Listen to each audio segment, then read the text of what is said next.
நான் ராஜரத்னம் சிவகுமார். இன்றைக்கி learn to ஏர்னில் என்ன பார்க்க போகிறோன்னா, பணம் என்பது ஒரு விதை. அதை நீங்கள் உணவாக எடுத்துக்கொண்டால் அது வளராது.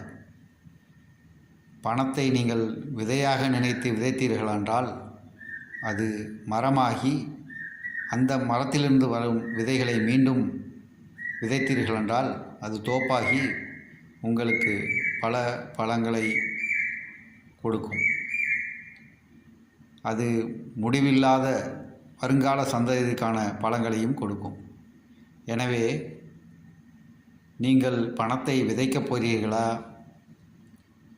அதாவது விதையை விதைக்கப் போகிறீர்களா அல்லது உண்ணப் போகிறீர்களா என்பதை நீங்கள் தான் முடிவு செய்ய வேண்டும்.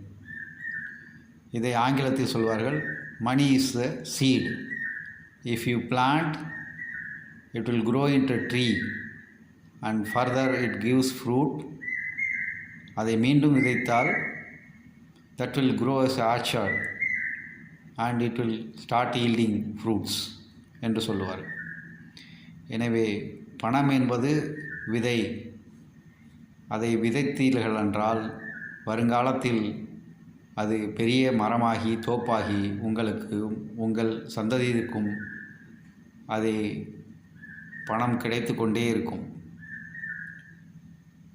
அப்படி செய்தால் நீங்களும் விரைவில் பணக்காரராகலாம்.